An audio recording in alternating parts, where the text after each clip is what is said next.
안녕하세요. 저는 곧 70대를 바라보고 있는 남성입니다. 제 나이가 70이 다 돼가는데 제 인생을 설명할 수 있는 세월을 얘기하자면 절반 정도밖에 안 될 것 같습니다. 저와 제 가족의 인생을 송두리째 뒤바꿔 놓은 그 일 이후로는 살아도 사는 게 아닌 삶을 살았거든요. 그러한 삶을 평생 살게 될 줄 알았는데 우연이라고 생각한 여자와의 만남으로 인해 제 인생이 다시 또 한 번 뒤바뀌었어요. 그러다 그 여자로 인해 또다시 절망과 함께 제 인생이 나락으로 떨어진다고 생각했는데 오히려 잃어버렸던 제 삶을 다시 찾게 해줬네요. 제 인생을 봐도 그렇고 제게 일어난 일도 그렇고 이 세상 사는 이야기를 들어봐도 인생은 참 알 수 없는 제 의지와는 상관없이 인과 연이 이어지는 삶인 듯 싶습니다. 무슨 말인가 이해가 잘 안 되실 텐데요. 제 이야기를 들으시면 제가 한 말을 이해하시고 또 수긍도 하실 거라고 생각하네요. 그럼 지금부터 제 이야기를 여러분께 설명해 보겠습니다. 아내와 저는 젊은 시절 만나 오랫동안 연애를 했고 연애의 결실인 결혼을 하며 가정을 꾸리게 됐습니다. 저와 아내는 서로에게 없으면 안 될 존재였고 서로에게 전부나 다름없는 사이였죠. 그렇게 저희는 결혼해서 저희 둘을 쏙 빼닮은 딸까지 낳게 됐어요. 그 덕분에 저는 더 바랄 것 없이 행복해질 수 있었습니다. 거기다가 제 입으로 얘기하기에 너무 자랑 같아 부끄럽지만 선조께서 오래전 많은 부를 이루신 덕분에 저는 대대로 물려받은 재산도 넉넉한 편이었어요. 덕분에 저는 굳이 땀 흘려 노력하지 않고 살아도 될 만큼 충분한 돈이 있었죠. 돈 걱정도 없고 몸도 건강하고 거기다 사랑하는 가족과 함께다 보니 앞으로 다가올 저희 가족의 행복은 너무나 당연한 일이었고 절대로 무너질 일도 없을 것만 같았습니다. 하지만 부족함 없었던 제게 끔찍한 일이 닥치고 말았습니다. 어느 날 딸아이와 놀이공원에 놀러 갔다가 그만 딸아이가 사라져버리고 말았던 겁니다. 놀이동산에서 어린아이들이 미아가 되는 일이 워낙 흔한 일이다 보니 처음에는 저도 제 딸을 금방 찾을 수 있을 거라고 생각했습니다. 애가 아무리 멀리 간다고 해봐야 놀이공원 안 어느 곳에 있을 것이라 생각해 저와 아내는 놀이공원 측에 미아 신고를 하고 바쁘게 뛰어다니며 아이를 찾아다녔어요. 하지만 놀이공원 어느 곳에서도 딸의 흔적은 발견되지 않으며 저희는 경찰에 실종 신고를 해야 했고 그날 이후로 저희의 인생은 완전히 뒤바뀌게 됐죠. 다행인지 불행인지 유괴범에게서 연락이 오진 않았고 처음에는 그게 다행이라 생각했지만 딸아이를 찾지 못하는 시간이 길어질수록 모든 것이 더 불안해질 뿐이었어요. 결국 저희는 경찰만 믿고 기다리지 못하고 직접 돈을 주고 사람들을 고용하기까지 했습니다. 물론 저희도 가만히 앉아있진 않았죠. 여기저기 길을 다니며 직접 전단지를 뿌리고 딸을 찾아다녔어요. 그렇게 많은 사람들이 노력하고 애타게 찾아다녔지만 딸은 그 어디에서도 발견되지 않았습니다. 그 많은 사람들이 어린애 하나를 왜 못 찾는지 저는 답답하고 애가 탔습니다. 딸아이가 혹시 어디서 사고를 당한 건 아닐까? 춥고 배고픔에 떨고 있진 않을까? 딸이 어디서 뭘 하고 있을지 모르는 부모 입장으로는 하루하루가 애달고 숨막히는 순간들이 아닐 수 없었습니다. 그렇게 저와 아내는 점점 더 불안한 생각으로 피폐해져 갔어요. 그러다 제대로 못 먹고 자지 못해 그랬던 건지 아내가 아이를 찾으러 길을 다니다 그만 차 사고를 당해 세상을 떠나버리고 말았습니다. 딸의 실종 상황에 아내의 사망 소식까지 접하게 된 저는 완전히 무너질 수밖에 없었어요. 딸아이에 이어 아내까지 잃게 된 저는 도저히 제정신일 수 없었습니다. 어쩔 수 없이 급히 장례를 치르는 와중에도 저는 제대로 상주 노릇을 하지 못할 정도로 무너졌어요. 그나마 아내가 있기에 버틸 수 있었는데 이제는 정말 저도 더는 버티지 못할 것만 같았습니다. 아내와 아이와 함께했던 그 행복한 시간들이 마치 긴 꿈처럼 느껴지며 지금 제가 견뎌야 하는 현실이 지옥처럼 느껴졌어요. 그동안은 아내 덕분에 겨우 버틸 수 있었는데 이제는 딸도 아내도 없이 살아갈 자신도 없고 이렇게 사느니 차라리 아내를 따라가는 게 낫겠다 싶더라고요. 그래서 저는 해서는 안 될 생각까지 하고 말았습니다. 그렇게 세상을 등지려고 했던 순간 제 딸의 얼굴이 눈앞에 아른거렸습니다. 우리 딸이 어딘가에서 엄마 아빠를 애타게 기다리고 있을지도 모른다는 생각을 하니 저는 차마 죽을 수도 없었어요. 아직 딸의 생사도 모르는데 제가 죽을 수 없다 싶었던 저는 아내 의지까지 안고 제 딸을 기필코 찾아내기로 했습니다. 살기 위해 먹고 자는 시간을 제외하면 모든 시간과 노력을 아이를 찾는 데 투자했죠. 심지어는 밥 먹는 시간조차 아까워서 김밥이나 빵을 사들고 다니며 길에서 끼니를 때웠습니다. 제가 편히 앉아서 밥 먹을 시간에 전단지를 돌린다면 누군가 한 사람이라도 더 저희 딸을 알아봐 줄 거라 생각했거든요. 그런 저를 보며 사람들은 너무 고생한다, 안쓰럽다며 제가 어떻게 될까 봐 절 걱정했지만 사실 저는 그 덕분에 살아가는 중이었습니다. 사랑하는 이들을 잃고 삶의 이유를 잃어버린 제게 딸을 찾는 것이 유일한 삶의 이유였으니까요. 그렇게 저는 목숨을 걸고 딸을 찾아다녔지만 딸의 흔적을 찾는 것은 쉽지 않았습니다. 전국을 다 돌아다닌 것 같은데도 왜 흔적조차 찾을 수가 없는지 황망했지만 그럼에도 저는 끝까지 포기하지 않았어요. 그래서 그 뒤로는 지도에 나오지도 않는 고아원까지 샅샅이 뒤지기 시작했습니다. 분명 어딘가에는 딸이 살아있을 거라고 생각하며 딸을 찾기를 몇 년, 결국 저는 딸의 흔적을 찾을 수 있었습니다. 하지만 어렵게 찾은 그 딸을 만날 순 없었죠. 제가 딸을 찾았을 때 딸아이는 이미 하늘나라로 떠난 뒤였거든요. 아유, 너무 늦으셨네요. 저희도 아이 부모를 찾아다녔는데 연락이 안 닿아서 곤란했거든요. 애가 떠났다니 그게 무슨 말이에요? 늦었다니 그게 무슨 말입니까? 설마 우리 지연이가 죽었다는 말이에요? 어떻게 그 어린애가 죽어요? 대체 무슨 일이 있었길래? 아이, 저희 탓은 아니에요. 애가 그 전에 이미 다른 고아원 돌아다니다가 저희 시설로 왔는데 여기 들어올 적부터 워낙 몸이 안 좋았었어요. 그 전에 뭘 어떻게 한 건지 그런 건 뭐 저희도 모르고 어쨌든 애가 올 때부터 아프더니 시름시름 앓다가 그냥 그렇게 떠나버렸네요. 아유, 저희도 진짜 안타깝고 부모라도 찾아주고 싶었는데 애가 말도 못하고 그래서 부모가 누군지도 모르고 저희도 어쩔 도리가 없었어요. 그러게 빨리 좀 오셨으면 좋았을 텐데. 안 가본 곳이 없이 찾아다녔는데 알고 보니 저희가 한참 찾아다니던 그때 제 딸이 이미 고아원에 있었답니다. 부모 이름도 모르고 집도 몰라서 버린 아이인 줄만 알고 그렇게 고아원을 전전하다가 어느 날 원인도 없이 시름시름 앓다가 그만 세상을 떠나버렸다고 했습니다. 하지만 그런 얘기를 듣고도 전 절대 믿을 수 없었어요. 여태 딸이 살아있을 거라고 생각하며 버텨왔기에 딸이 죽었을 거라는 생각은 전혀 하지 않았거든요. 그래서 저는 딸의 죽음을 쉽게 받아들일 수 없었습니다. 몇 번이나 확인하고 또 확인했지만 전 계속 딸의 죽음만 확인받을 뿐이었어요. 결국 딸의 죽음을 수십여 차례 확인하게 된 저는 삶의 의욕을 잃고 말았습니다. 하지만 이번엔 죽을 생각을 할 수도 없었어요. 저의 잘못으로 딸과 아내를 잃었다는 죄책감에 저는 죽는 것조차 죄스러웠으니까요. 그래서 저는 제 죗값을 치러야 한다는 생각에 평생을 고통 속에서 살기로 결심했습니다.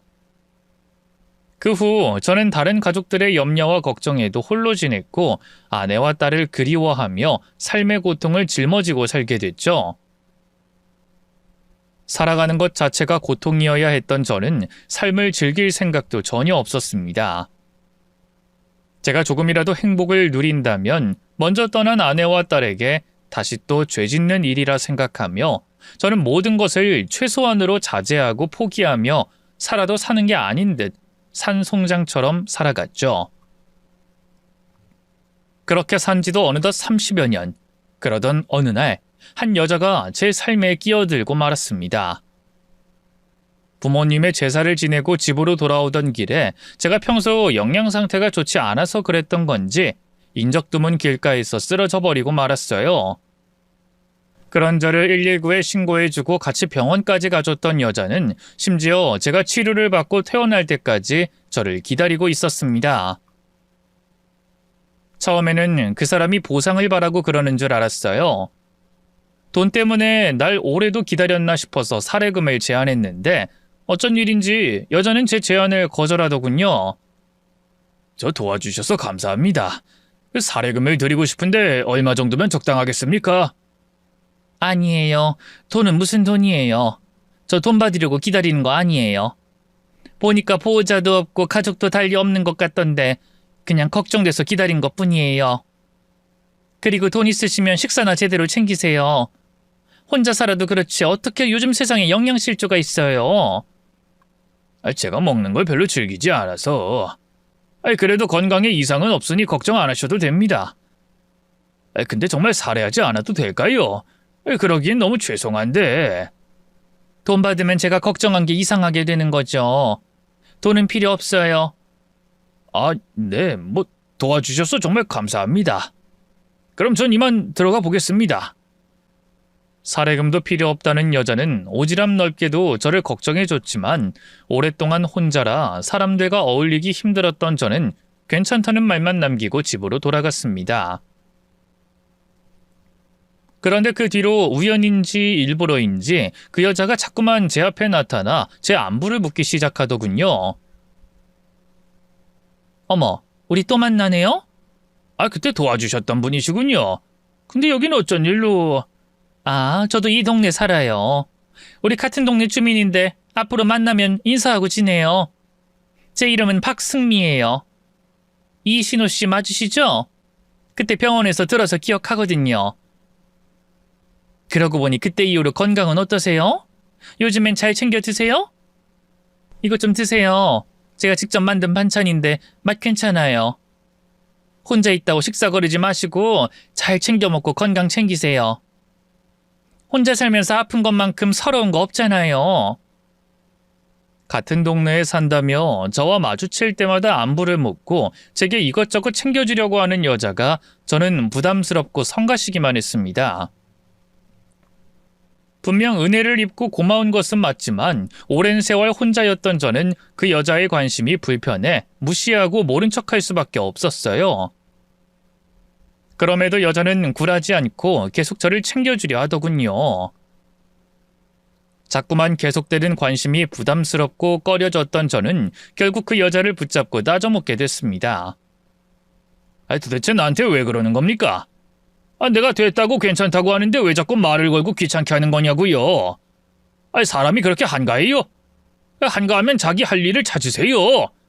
괜히 관심 없다는 사람한테 오지랖 부리지 말고. 미안해요. 난 그냥 아저씨가 너무 걱정돼서요. 사실 아저씨를 보면 자꾸 옛날에 제 모습을 보는 것 같았거든요.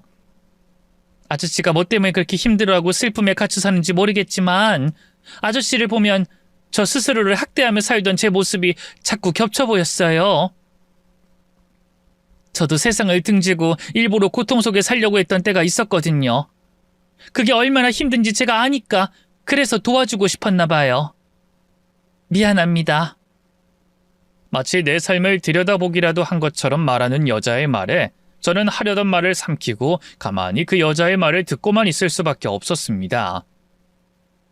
그러다 승미 씨의 사연까지 알게 됐죠. 알고 보니 승미 씨는 미혼모로 홀로 아이를 키우며 살고 있었는데 아무래도 여자 혼자 아이를 키우기 쉽지 않았나 봅니다. 그러다 자신이 일을 하러 간 사이에 집에 불이 나며 아이를 잃었고 그 후로 폐인이 되어 살았다고 하더군요.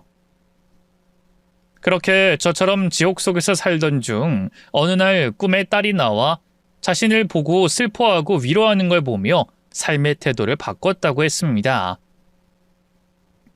처음에는 저도 제가 행복하게 사는 게 아이한테 죄를 짓는 거라고 생각했는데 다시 생각해보니 그거야말로 잘못된 거였어요. 내 딸은 내가 행복하길 바라지 불행하길 바라지 않을 테니까요. 그래서 그때부터 마음을 다시 잡고 열심히 살기로 했어요. 내 딸의 몫까지 내가 더 열심히 살아야겠다 싶었죠.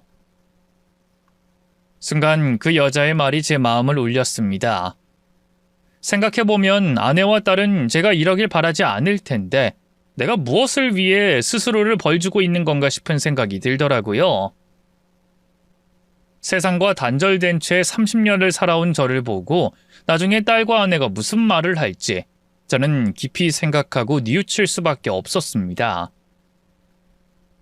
그렇게 여자의 말을 듣고 생각이 많아졌던 저는 이미 늦었지만 앞으로는 딸과 아내를 위해 달라지기로 결심했습니다. 그리고 그런 제 변화를 많은 사람들이 도와줬죠. 그 중에서도 승미 씨가 가장 도움이 됐습니다. 서로 비슷한 고통을 겪은 탓인지 심적으로 가장 가까웠던 승미 씨는 저를 물심양면으로 챙겨줬고 처음엔 그저 친절과 동질감에 승미 씨를 가깝게 생각했던 저도 점점 그녀를 이성적으로 생각하게 됐습니다. 처음에는 그러면 안 된다고 생각해서 그 감정을 애써 부정해봤지만 승미 씨 또한 제게 이성적 감정을 고백하며 결국 저희는 서로 마음을 열게 됐어요. 그리고 저는 죽은 아내에게 용서를 빌어야 했죠. 죽은 아내에게 가진 죄책감과는 달리 오랜만에 살아있음을 알게 해준 승미 씨에게 고마웠던 저는 사실상 일방적이었지만 승미 씨에게 보살핌 받는 삶이 행복했고 이제는 서로의 아픔을 다독이며 남은 생을 보살피며 살자는 승미 씨의 말에 그렇게 재혼하게 됐습니다. 그렇게 재혼한 아내와 함께 사는 건 깊은 상처가 있는 제게 휴식과 치료를 받는 시간이었어요. 밖에서 보기엔 비슷한 사람끼리 궁상 떤다고 볼 수도 있겠지만 서로의 슬픔과 상처를 보듬어주고 살펴주고 힘을 북돋아주는 생활은 그 어떤 치료와 위로보다 삶의 활력과 안정을 줬죠. 먼저 세상을 떠난 아내에게는 여전히 죄책감이 들었습니다만 그래도 행복했어요. 다시 찾은 삶이 오랫동안 유지되길 바라고 있었죠. 그런데 그 생각을 하자마자 일이 터지고야 말았습니다. 제게 휴식처가 되어줬다고 생각한 아내를 의심하게 된 일이었죠. 결혼한 후 평소처럼 아내에게 줄 간식을 가지고 집에 들어왔는데 현관 앞에서부터 아내의 통화소리와 함께 웃음소리가 들리는 겁니다. 아내가 친구와 재밌는 이야기를 하는가 싶어서 방해하지 않기 위해 조심히 문을 닫고 주방으로 향했는데 주방으로 가는 길에서 이상한 말을 듣게 된 거예요. 제가 알고 있는 아내라면 상상할 수 없는 그런 말을 말이죠. 너도 그렇게 내가 부러우면 어디서 돈 많은 남자 하나 꼬셔. 예, 세상에 생각보다 이런 남자 많다. 처음에 곁을 안 줘서 그렇지 죽자 살자 붙고 조금만 마음 건드리면 넘어오는 사람들 많다니까. 그리고 오히려 그런 사람들이 한번 넘어오면 아주 엎어져서 넘어와. 겉으론 독불장군의 강해 보이지 속은 약해 빠져서 별거 없다니까. 그 약한 마음이 뭔지 알아내고 그 부분을 걸면 돼. 그러니까 너도 열심히 찾아봐. 그럼 너도 나같이 팔자 필 수 있다니까. 뭐? 아이고, 얘는 네 나이가 몇인데 아직도 사랑 타령이야. 예, 너 네가 예전에 얼굴 보고 몸 보고 좋아 죽던 인간들 지금 어떻다고 하디? 그 인간들도 이제 쭈글쭈글해지고 있지 않아? 아니라고 해도 곧이지 곧. 늙어간 놈은 어떻게 할 수 있다고 넌 아직도 사랑이니 얼굴이니 그런 소리라니? 예, 변하지 않는 건 돈뿐이야. 돈이랑 재산 빼곤 다 변한다니까? 그리고 넌 내가 행복해 죽겠다고 하는데도 그런 말을 하니? 내가 좋다고 하잖아. 산전수전 다 겪은 내가 사랑 따위 없어도 돈 때문에 행복하다고 말하잖아. 그런데도 얘가 정신을 못 차리고 이상한 소리를 하네. 예, 너 그러지 말고 나랑 골프 치고 쇼핑하고 다니고 싶으면 지금이라도 당장 밖으로 나가. 나가서 외롭고 상처 많아 보이는데 돈은 많은 것 같은, 돈다발로 안고 있는 것 같은 남자 찾아. 아니다. 넌 보는 눈 없어가지고 또 헛물 켜겠다. 내가 봐줄게. 나랑 같이 가자. 내가 이 사람처럼 세상 물정 모르고 여자 마음도 모르는 어리숙하고 부자인 남자 하나 몰아줄게. 그거 잡고 나랑 골프나 치러 다니자. 그 소리를 듣고 제 입에서 터져나오는 비명을 막으려 얼마나 애를 썼는지 모릅니다. 정말 충격적인 이야기였으니까요. 이제까지 보아온 저를 위하는 아내의 모습은 전부 거짓이고 계획적이라는 말이었으니까요. 저는 아내를 의심하게 됐어요. 그리고 아내가 제게 말했던 자신의 이야기도 과연 사실인지 믿을 수가 없었습니다. 아니, 아내가 어떤 사람인지 믿을 수가 없었죠. 그래서 직접 아내 뒤를 알아보기로 했어요. 뒤를 캐기로 한 거죠. 그러다 아내의 과거를 알아내는 중에 더 이상 과거 따위는 알 필요도 없는 일에 대해서 확인하게 됐고요. 아내가 다른 남자와 바람을 피우고 있었습니다. 그 사실을 알고는 아내가 어떤 사람이었든 제게 어떤 마음을 가지고 있든 확인할 필요도 없이 오직 이혼만이 답이라고 판단했습니다. 그리고 이혼하는 데 있어서 아내의 잘못이라는 걸 확실히 하고 싶었어요. 제 변명을 위해서 이혼 사유가 확실히 필요했던 거일 수도 있지만 상처 있는 저를 속인 게 그 여자라는 걸 확실히 해두고 싶었죠.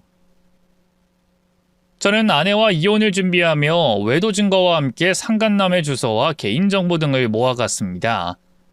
그러다 그 이혼 소송조차 제가 할 필요가 없게 됐어요.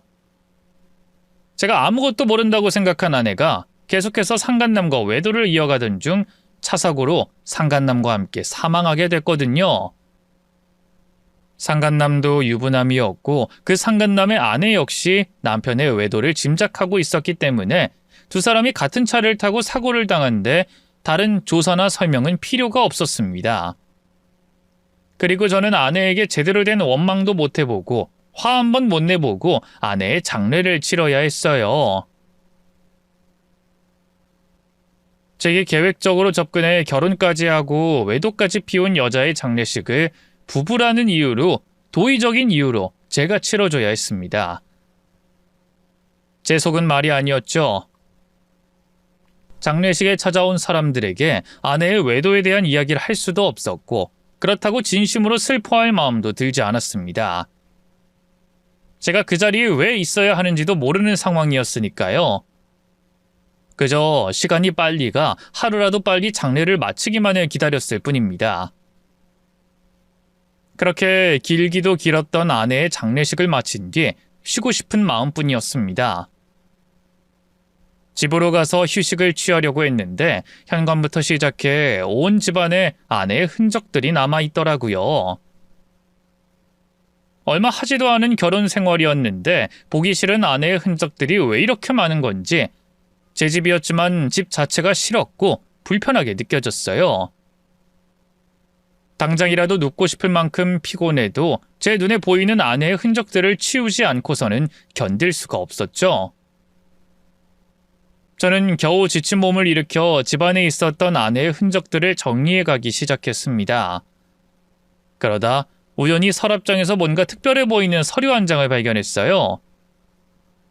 일반적인 종이나 서류였다면 바깥에 나와 있을 게 분명했는데 그 서류는 아내의 옷가지들이 있는 서랍장 구석에서 마치 일부러 숨긴 듯이 놓아져 있었거든요. 그러니 분명 숨긴 이유가 있는 서류였던 거죠.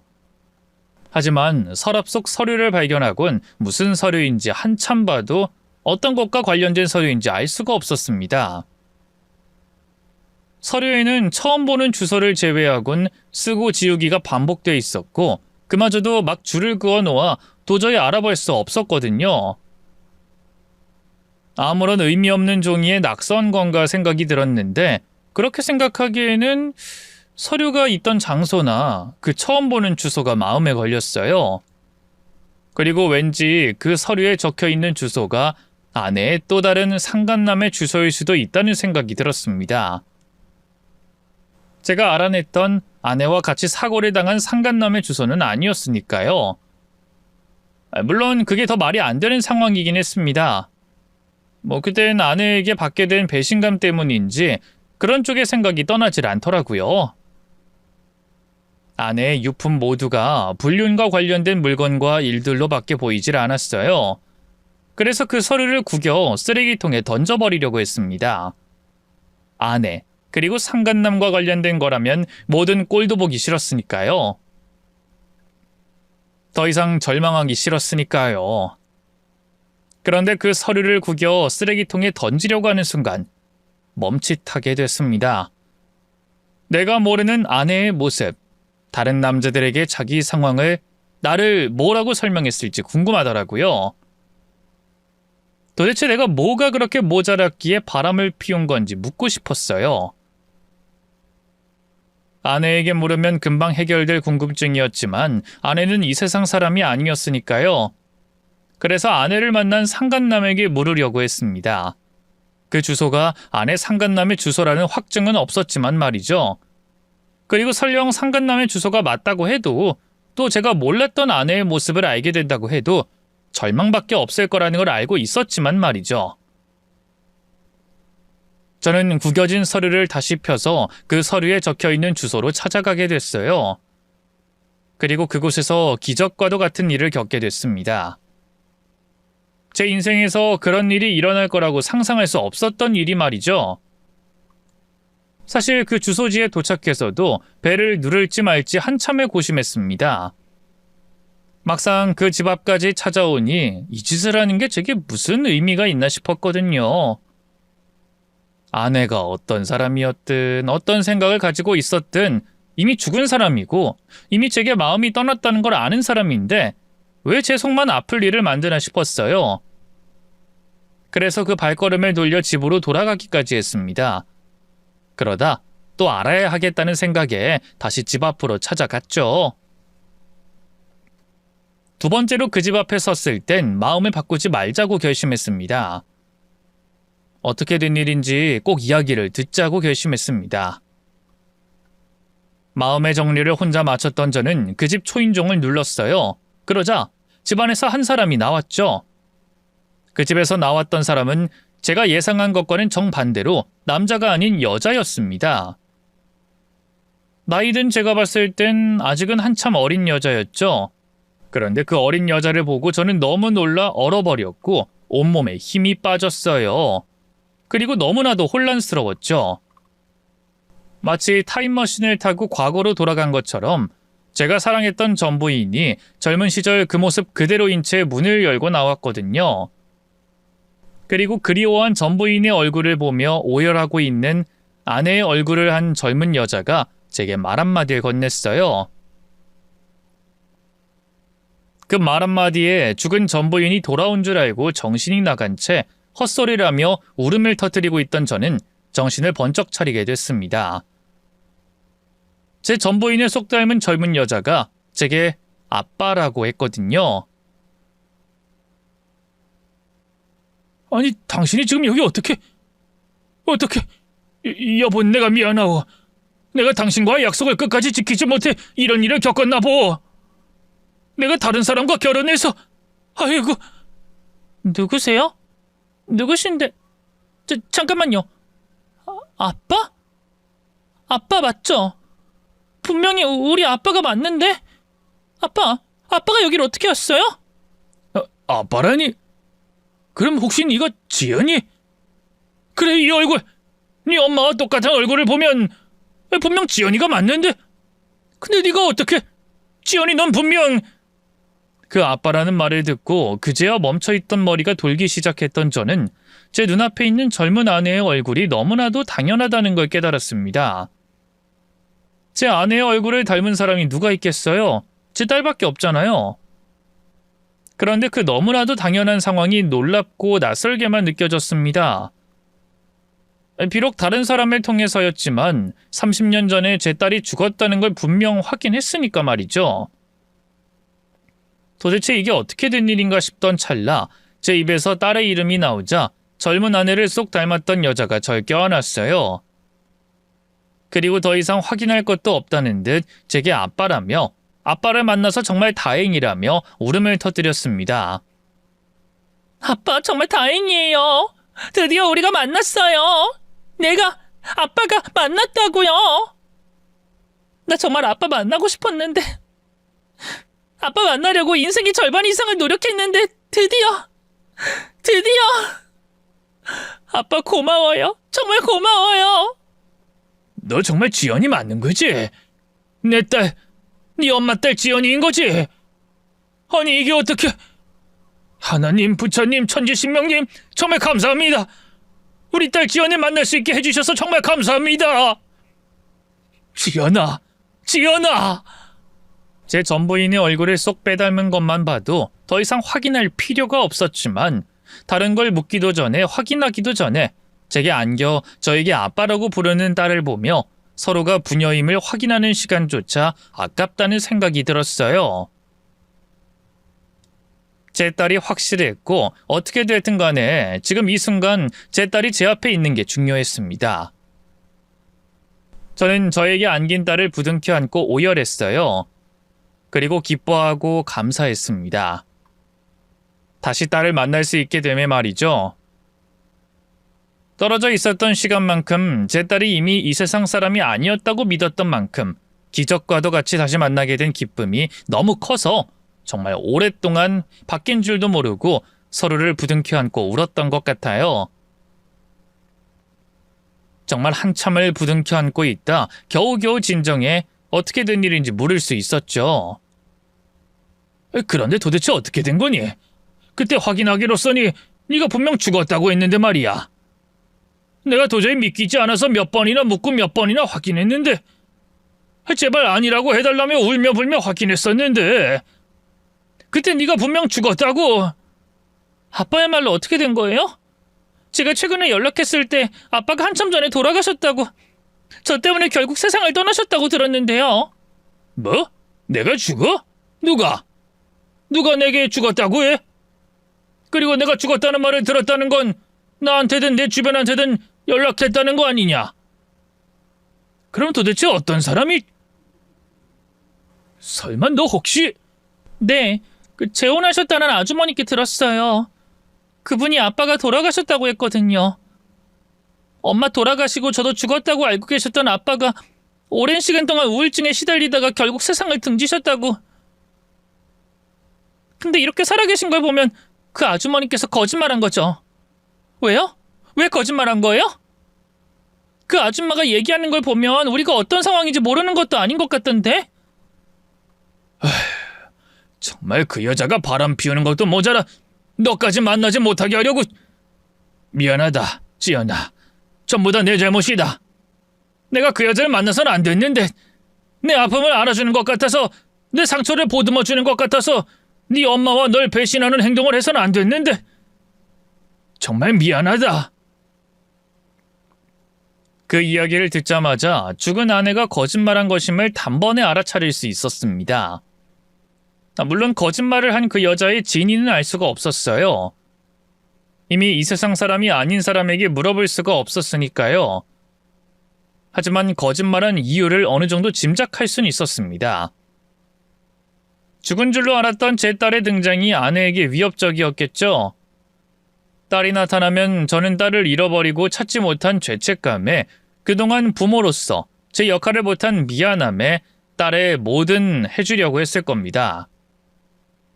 물론 많은 시간을 함께하고 못다한 정을 나누는 게 가장 중요했겠지만 금전적인 부분으로도 많은 걸 해주려고 했을 거예요. 그렇다면 자기에게 돌아가는 게 이전보다 없을 거라고 계산했겠죠. 또 하나 더. 제발 저렸을 겁니다. 뭐 눈엔 뭐만 보인다는 것처럼 절 진심으로 사랑하지 않던 사람이니 딸이 나타나 제 외로움을 충족시켜준다면 자기가 버림받거나 등한시받을 거라고 생각했겠죠. 그래서 제가 딸을 얼마나 보고 싶어하고 그리워하는지 알면서도 거짓말을 했겠죠.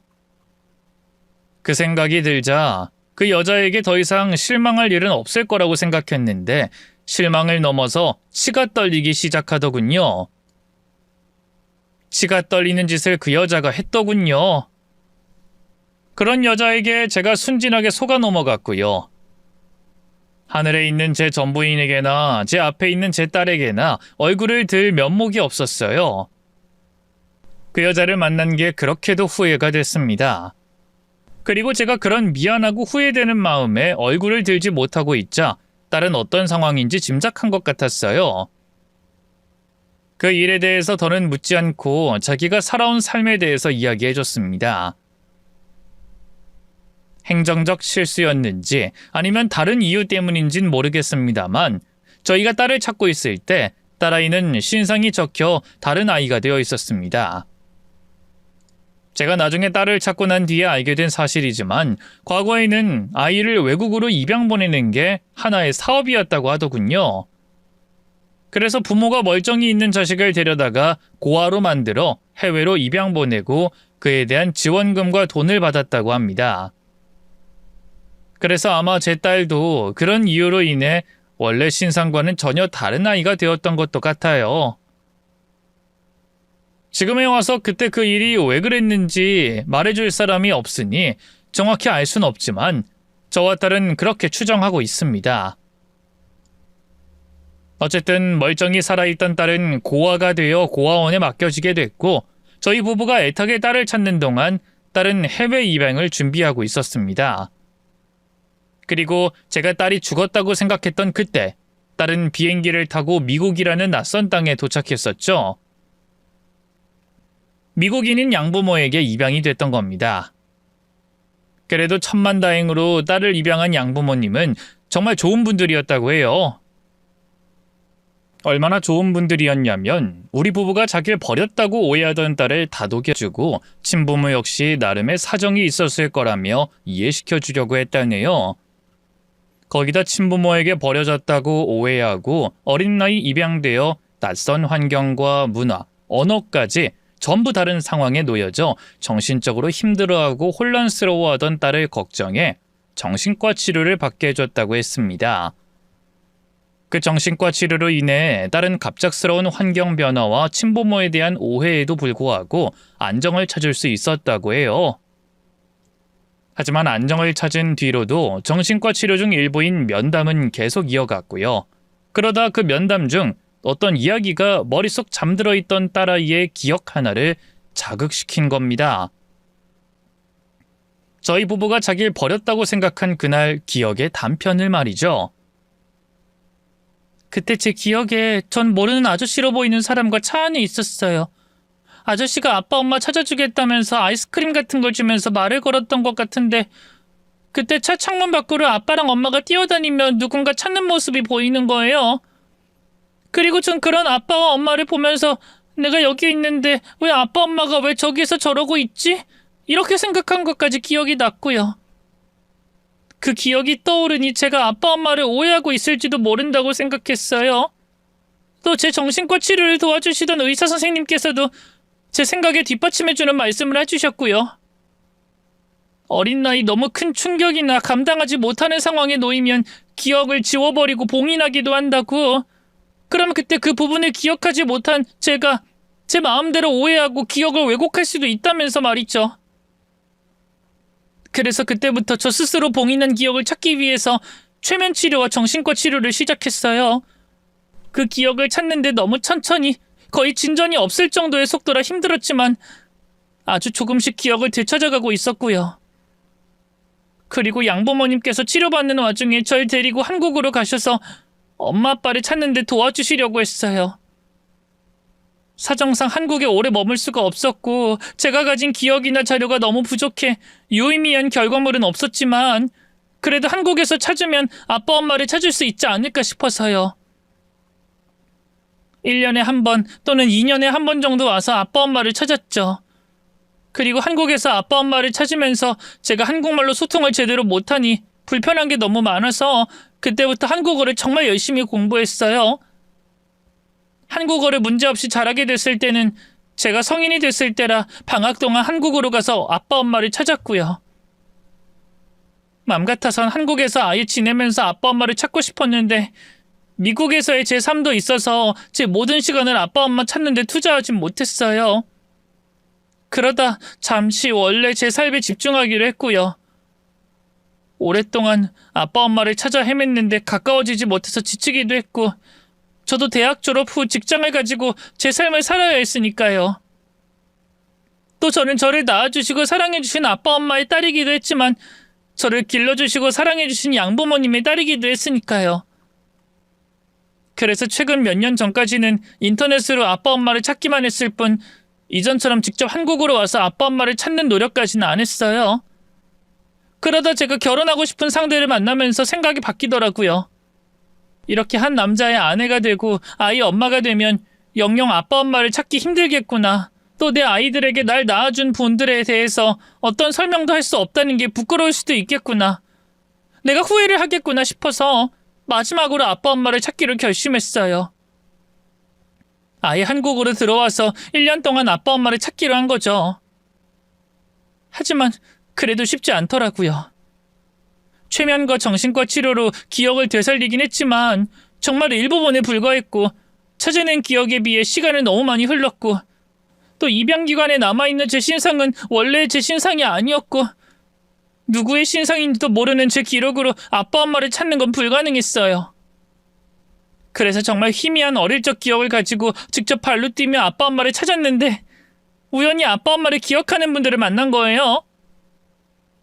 하지만 그분들도 두 분과 연락 끊은 지 오래라고 하셔서 돌아 겨우 아빠 엄마의 집 전화번호일 수도 있는 번호를 알아낼 수 있었어요. 그래서 전화했는데 아주머니께서 아빠가 돌아가셨다고, 그리고 그 전에 엄마도 저 사라지고 난 뒤 얼마 지나지 않아 사고로 돌아가셨다고 말씀하셔서 죄송해요. 제가 조금 더 한 발짝만 더 아빠를 만나려고 노력했다면 조금 더 일찍 만날 수 있었을 텐데. 아니다. 그런 말 하지 말아라. 그 말은 내가 해야 돼. 내가 너한테 미안해하고 내가 노력해야 했다고 말해야지. 네가 왜 그런 말을 하니? 미안하다. 내가 정말 미안해. 아니에요. 아빠도 제가 죽은 줄로 아셨잖아요. 근데 아주머니는 왜 제게 그런 거짓말을 하신 거예요? 제가 아빠 엄마가 돌아가셨다는 말 듣고 아빠 엄마 묘를 찾아가서 인사라도 하려고 했는데, 아빠가 유언으로 자식 잃어버린 부모는 무덤에 묻힐 자격도 없다며 바다 아무 곳에나 뿌려달라고 하셔서 뿌렸다고 했어요. 그리고 엄마 묘도 아빠가 돌아가시기 전에 정리했다고 했고요. 왜 그런 거짓말까지? 만약에라도 이렇게 아빠와 제가 만나게 된다면 어쩌려고? 혹시 제가 실수한 건 아니죠? 이제 와서 생각해보니 아직 아빠가 그 아주머니와 부부 사이인데 제가 괜한 말을... 아니다. 그런 짓을 했는데 내가 알아야지. 그런 짓을 했는데 그런 여자와 부부 사이건 뭐건 상관없이 끝내야지. 근데 그럴 필요도 없게 됐다. 그 여자 이미 이 세상 사람이 아니거든. 네? 이 세상 사람이 아니라고요? 그럼 돌아가셨다는 말씀이세요? 그래, 그 여자 죽었어. 그리고 죽은 그 여자가 어떤 여자였는지 조금 더 알아보려고 뒤를 쫓으려다 내가 이렇게 여기까지 찾아오게 됐고. 그게 무슨 말씀이세요? 어떤 여자라니? 뒤를 쫓다가 저희 집까지 오셨다니요? 그러니까 그게 말이다. 저는 딸에게 제가 이곳으로 오게 된 그간의 일에 대해서 모두 설명하게 됐습니다. 그 여자를 만나게 된 일도, 제가 그 여자와 결혼하게 됐던 일도, 또 그 여자가 죽기 전 무슨 짓을 했는지도 말이죠. 그 이야기를 듣게 된 딸은 얼굴에 당황스러움과 놀라움이 뒤섞여 있었지만 저 때문인지 놀란 표정을 숨기려고 했어요. 그리고 저는 그 여자에 대한 언급을 하지 않으려고 했죠. 저도 기적적으로 만난 딸과 같이 있는 시간에 제 기분을 더럽히는 이야기를 더 이상 하고 싶지 않았습니다. 그 여자에 대한 말은 그만하고 딸과 만나게 된 그 상황을 즐기려고 했어요. 그리고 또다시 놀라운 이야기를 듣게 됐죠. 제가 조금만 늦었어도 딸아이를 영영 못 보게 될 수 있었던 겁니다. 아니, 평생 제 딸이 오래전 죽었다고 생각하고 있을 뻔했던 거죠. 근데 정말 다행이에요. 사실 제가 다음 주에 미국으로 돌아가거든요. 아까 아빠께 설명했던 한국에서의 1년이 다음 주라서요. 만약 아빠가 오늘 제게 찾아오지 않으셨다면 저는 미국에서의 제 삶에 충실히 살려고 했을 거고, 아빤 제가 오래전에 죽은 거라 믿고 생활하셨을 거예요. 그러니까 오늘 아빠와 제가 만난 일이 정말 기적 같은 일이에요. 그게 정말이니? 다음 주에 네가 떠나? 그럼 내가 여기 주소가 적힌 서류를 버리거나 무시했다면, 아니, 서랍장에 있는 서류를 발견 못했으면, 그 여자가 사고 나지 않았으면. 네, 그러니까요. 딸아이를 잃어버리고 전부인을 떠나보내며 평생 쓸 일이 없던 말인 줄 알았는데 그때 그 말을 쓸 수 있었습니다. 10년 감수했다는 말을 말이죠. 정말 그 자리에서 가슴을 쓸어내리고 안도했어요. 여차했으면 조금만 늦었으면 딸과 엇갈려 평생 못 보고 지냈을 수도 있었으니까 말이죠. 그때 그 이야기를 듣고 한 가지 생각을 했습니다. 죽은 그 여자 용서할 순 없어도 명복을 빌어줄 순 없어도 원망은 하지 말자고 말이죠. 잔인한 이야기이고 듣는 사람에 따라 제가 못된 사람처럼 보일 수도 있겠지만 그 여자가 바람나 사고로 세상을 떠나지 않았다면 저는 제 평생의 한이었던 제 딸을 찾지 못했을 겁니다. 그러니 딸을 찾지 못하게 방해도 했지만 결국엔 딸을 찾을 수 있게 큰 도움을 준 그 여자를 원망하지 않기로 했어요. 그리고 원망하면 뭐 하겠습니까? 이미 이 세상 사람도 아닌 사람을 말이죠. 그렇게 그 여자 덕분에 영영 못 만날 뻔하다 또 그 여자 덕분에 만나게 된 딸과 이제까지 못 나눈 부녀의 정을 나누게 됐습니다. 딸의 비자가 만료되는 시점이라 어쩔 수 없이 만난 지 일주일도 안 되어 다시 딸과 헤어지게 됐지만 얼마 안 있어 다시 한국으로 온 딸과 함께 정말 행복한 시간을 보낼 수 있었어요. 평생 꿈에서만 그리던 그 모습으로 말이죠. 또 드디어 아내의 무덤 앞에 서서 우리 딸을 찾았다는 말을 전할 수 있었습니다. 딸을 데리고서 말이죠. 여보, 나 왔어. 이번엔 나 혼자 아니야. 여기 누가 왔나 봐봐. 여기 보여? 여기 이 예쁜 아이가 우리 딸 지연이야. 우리 딸 지연이라고. 내가 지연이를 나를 찾았어. 내가 드디어 당신 앞에 우리 지연이 데리고 올 수 있었다고. 이제 걱정하지 마. 우리 지연이 이렇게 잘 자랐어. 그리고 우리보다 좋은 양부모님 아래에서 사랑 듬뿍 받으면서 자랐어. 그래서 이렇게 예쁘게 건강하게 자란 거야. 또 하나 좋은 소식 알려줄까? 우리 지연이 곧 결혼할 거래. 결혼 약속한 사람이 있다고 해. 그러니 이제 당신 마음 편히 지내. 우리 지연이 행복한 결혼 생활 할 수 있게 축복해 주면서 말이지. 엄마, 내가 너무 늦게 와서 죄송해요. 아니, 그때 엄마를 놓쳐서 제가 너무 죄송해요. 만약 그때 제가 엄마의 손만 놓치지 않았다면 지금쯤 우리 가족 행복하게 지내고 있었을 텐데. 나 우리 아빠 세상에서 가장 행복한 아빠로 만들게요. 아빠가 엄마랑 있었을 때처럼 행복할 수 있게 내가 아빠 행복하게 해드릴게요. 그리고 나중에 먼 미래에 나도 하늘나라 올라가서 엄마 행복하게 해드릴게요. 그때 엄마한테 효도 많이 할 테니까 아빠 건강하게 지낼 수 있게 부탁할게요. 당신 이제 하늘에서 정말 바빠지겠어. 오늘 좋은 소식에 기뻐하는 것도 정신없을 텐데 앞으로 내 부탁, 지연이 부탁 들어줘야 하고 거기다 지연이 양부모님, 지연이 남편, 나중에 태어날 지연이 아이들까지 소원 다 들어줘야 하잖아. 그래도 기쁘지? 당신도 행복하지? 나 지연이랑 이 행복 많이 즐기다 갈게. 많이 즐기고 하늘에 가서 당신께 용서 빌고 잘못 뉘우치고 당신이 나 용서하면 내가 지연이에게 받은 행복 나눠줄게. 그때까지만 좀 외롭더라도 조금만 더 기다려. 알겠지? 하늘에서 아내가 보고 있었겠지만 그래도 혹시나 못 봤을까봐 지연이 걱정해 하늘에서도 마음 졸이며 걱정하고 있을까봐 아내 앞으로 찾아가 건강하게 바르게 잘 큰 지연이를 보여줬어요.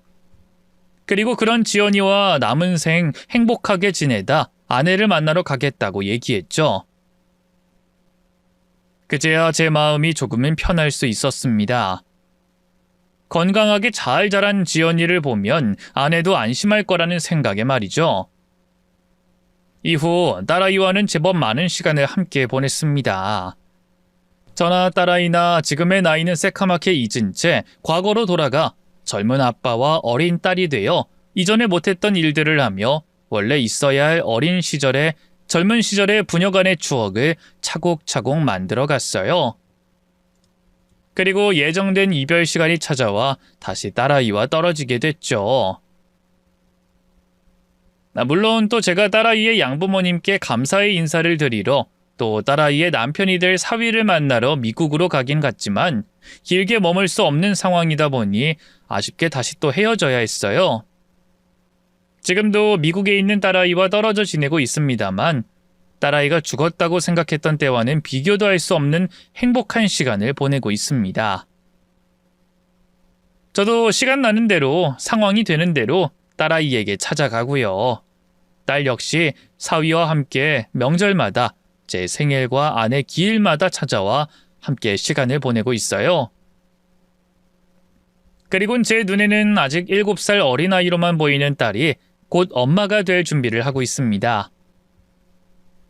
어떤 사람은 자식에게 못다 해준 사랑 손자 손녀에게 해줄 거라고 하던데 저는 제 딸에게도 제 손자 손녀에게도 또 딸의 양부모님과 사위에게도 이제까지 못 줬던 30년간의 사랑 주려고 합니다. 제가 조금 더 건강하고 조금 더 오래 살아야 할 이유가 생긴 거죠. 이곳에 나온 것도 제 마음의 안정과 평화, 또 심신의 건강을 위해 마음을 편히 두고 싶어 제 사연을 대나무 숲과 같은 곳에 전하게 된 겁니다. 부디 이번 일로 제 마음의 평화를 얻을 수 있길 바라고 여러분께서는 제 이야기로 재밌는 시간을 보내셨길 바라네요. 그럼 저는 여기서 글을 마치도록 하겠습니다. 모두들 안녕히 계세요.